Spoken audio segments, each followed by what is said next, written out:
Hello and welcome to Cupcake Addiction's giant Lego cupcake tutorial, where I'm going to be showing you how to make this giant cupcake that is every Lego lover's dream. This is just in time for the release of the Lego movie, but Lego is a super popular theme for all sorts of parties around the world. The things that you'll need for today's tutorial, I've got some of our pre-made fondant Lego. So I did a tutorial just on Friday actually on how to make your own fondant Lego using these little silicone Lego molds. I do understand, however, that you can buy Lego candy in some different places, so you've got a couple of different options as to whether you want to make it yourself or whether or not you want to use pre-bought candy Lego.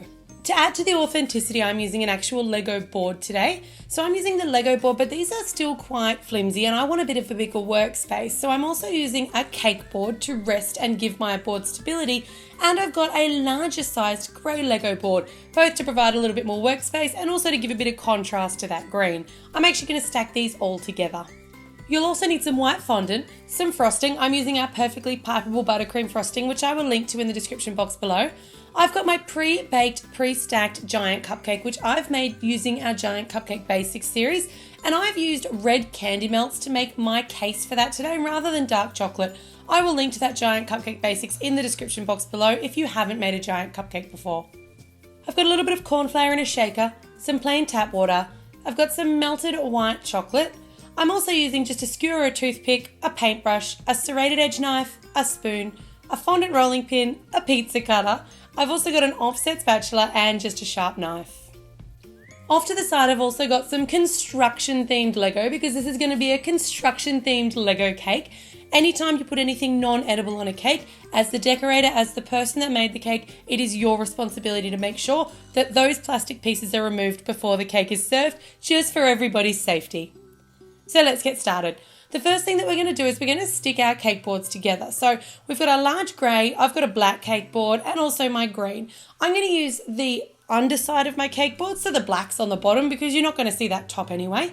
I'm going to take a little bit of that melted white chocolate and just use this kind of like glue today. I'm going to put a little blob in all four corners and one in the centre, and then I'm going to take that grey board and I'm just going to position it on top.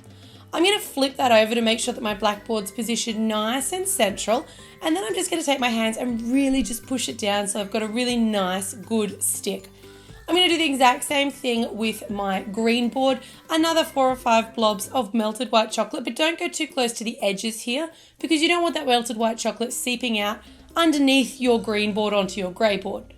Now, taking your serrated edge knife, you want to cut a really nice flat top off the top of your cupcake, and the reason for this will become apparent a little bit later on. And then you want to cut sort of a couple of indents into the front section, and we're going to kind of carve out a little bit of a flat front. So I found it easiest to do one on either side and then another one in the middle and kind of carve out towards the cuts that you've made so that you're getting that sort of a nice defined indent. Take a little bit of that melted white chocolate, spoon it down onto your green cake board, and then pick up your giant cupcake, case and all, and stick it straight down onto that melted white chocolate. Once again, that's going to glue our cake into place on that cake board. You want to take your buttercream frosting and just give a really thin crumb coat to those areas that you've just cut. The rest of your giant cupcake will already be crumb coated. Now you want to take the rest of that frosting and we're just going to give the back and the sides and the back half of the top a nice, generous and fresh coat of buttercream, because buttercream will always start to crust after a few minutes in the air, so you want nice fresh buttercream so your fondant's got something to stick to. Make it really nice and smooth so you've got a great foundation for your fondant, and then sprinkle a little bit of that cornflour down just to prepare your surface before rolling out kind of a long rectangle shape of really nice thin white fondant. So we're not covering the whole cake, we're only covering sort of the back half to back 2/3. Slice off one long edge really nice and clean with that pizza cutter, and then you just want to drape your fondant over the top, leaving that front section exposed.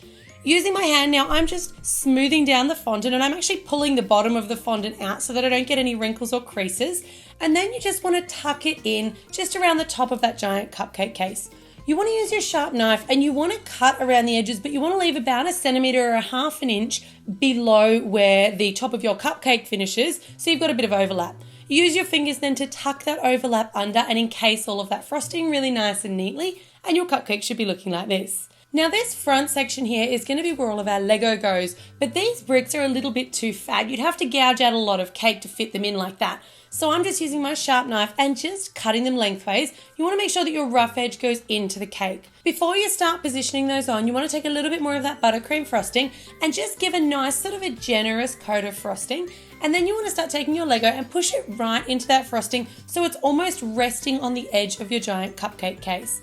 Make sure you're careful about your colour placement here and about the different sizes. So use different sizes, shapes, and all of your colours. And I will also mention that this fondant Lego is quite firm and quite dry for me to be able to cut it without it coming out of shape. Once you get to the top, you might need a couple of little singles just to fill in any gaps. So now it's time to get creative with all of our Lego toys. And I tell you what, homework for me on this cake, putting together all that Lego, it was tough. So I like to position my little toys around because this is a construction cake and these little construction pieces are actually going to be part of the making of the cake. The idea behind this cake is it's supposed to look like they've kind of got drop sheets going over the Lego construction, so each little person and each little machine's doing its job. You want to roll a piece of fondant out really nice and thin as you can get it, and then cut it into a bit of a triangle, and I just drape mine over one of the corners. It was a bit fat for me, so I've just cut it down a little bit more before rolling it up into a really loose kind of a curl, almost like rolled up wallpaper. You want to take a bit of water and just use that water to affix it just slightly overlapping where you've joined on those Lego pieces so you can't see any buttercream. And then I just rested it onto my forklift before deciding that I was happy with the positioning and using a little bit of that melted white chocolate on all 4 wheels to stick the forklift down. So I'm going to repeat that process again with another thin triangle of fondant, just rolling it up. I'm going to use my cherry picker for the second piece, and it's going to depend on what sort of Lego construction toys and tools you can get your hands on. Just positioning it to make sure that I'm happy before applying a little bit of water on the back, and try and meet those lines up as neatly as you can on top of that giant cupcake before pushing your fondant down into your little cherry picker man's eager waiting hands. And then we're just going to put a little bit more melted white chocolate on the base on those 4 wheels and use that to glue our cherry picker into place. For my little piece on top, so my excavator today, I'm going to position that, but I'm not actually going to stick it down. You want to roll out one final nice thin triangle piece of fondant, and we're going to make one more of our little rolls. And then you want to position your roll so that it's just slightly overhanging and you can't see any of those rough edges before using a bit of water to stick it down. Bring your excavator or your digger back up on top, and it's actually essentially going to be holding that piece of fondant in place. Now, make sure that you've got a little man or two already positioned before you go gluing this down. And I've got 4 little imprints where my little digger's tires were. So I'm just going to stick the melted chocolate straight down there. And then I'm also going to glue down my little man. You'll see that the digger's moved over a little bit just to give me enough space to put a little man up the top as well. It's up to you how many toys and how many characters you want to use here. You'll see that I'm actually rolling little curls and little coils of fondant to go into their little bits and pieces wheelbarrows, onto their trolleys. I've got some little witches' hats or little construction cones. This little guy over here, he's actually scooping up some leftover cake, so he's cleaning with his little shovel. And I was fortunate enough to come across a concrete mixing truck. From here, this cake is up to your imagination. You can put as few or as many of those Lego toys as you like to make this cake as over the top, as big, as small, and as extravagant as you desire. Make sure that you check out those Lego cupcakes if you're looking for other Lego themed ideas for an upcoming Lego party or event. And if you've loved this tutorial, I'd love it if you'd give it a thumbs up or give it a share to show everybody else what we've been making on My Cupcake Addiction. As always, thanks very much for tuning in.